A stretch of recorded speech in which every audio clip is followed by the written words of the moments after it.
My dad used to tell me similar type of stories from his head, and they would just make believe about 3 little pigs, fish that swam down and ended up in the sea. There were just lots of different stories, and he used to just turn around and say the next night, "No, this is a different story," and it wasn't. It was the same story, just that he'd forgotten the ending. So.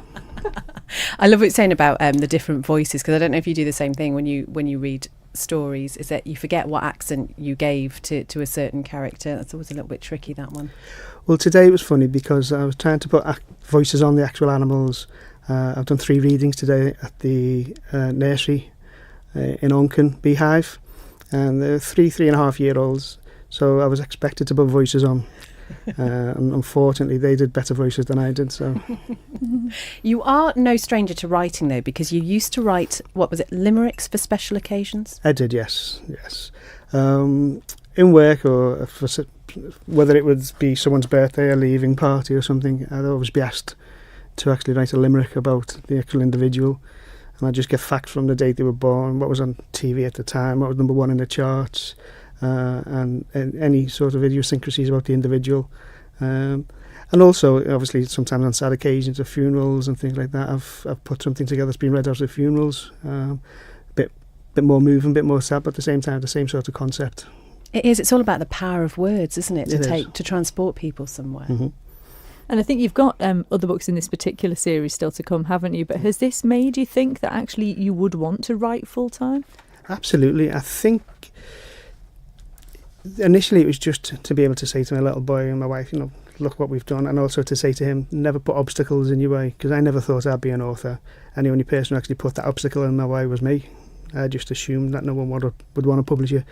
And even last night doing homework with Ethan, part of that was writing a story, and that's gone from quite a small plan for a story into a ghost story based on the Isle of Man, and that's in his head at the moment, so hopefully there's a spark there as well, but definitely it just gives you a buzz. Now, you said Ethan's only just started secondary school. When you were at secondary school, you wrote a letter which led to quite some extraordinary correspondence, I think it's fair to say. Yes, it was the 25th anniversary of our school, and we all wrote off to heads of state.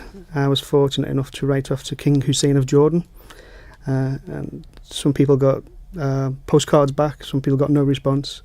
I got a personal letter. I actually got a signed letter, a photograph from him saying, "To my friend Scott," and he continued to send me books on the economic state of the country, the holidays, the actual financial circumstances, and it was educational for me around the actual Jordan. It was for him to take the time out, and his position at the time was phenomenal. That is amazing, isn't it? Isn't it something that just wouldn't happen nowadays? No. Because, well, first of all, people don't tend to write letters anymore, do they? Which is quite sad. You'd probably think if an email came through like that, you'd probably question it, wouldn't you? Now, when I mentioned this next fact to our very own Ben Hartley, he was extremely jealous because you have been an extra in what was a very famous soap. I have. I was in Brookside, and my role in Brookside was to actually move Bernadette Nolan out of the Nolan sisters into, it was their first day, it was moving them into the actual Brookside estate. I was the actual driver of the lorry. I took it in, and the only part of my anatomy that you could actually see was my thumb, as I stuck a thumbs up out of the window. So I couldn't get to sign many autographs on the back of that, but yeah. Oh. So I spent many hours in like the green room with Bernadette, and some stories that we got there. Do you still replay the video, even though you can only see your thumb? Do you play it at parties and things? I actually showed the actual thumb just to say this was the thumb. So why not? You obviously hugely devoted to your family, and it's so important to you. And your wife, you say, is incredibly inspirational as well. She is. Alison was diagnosed with cancer back in 1993. She had an operation and had a leg amputated.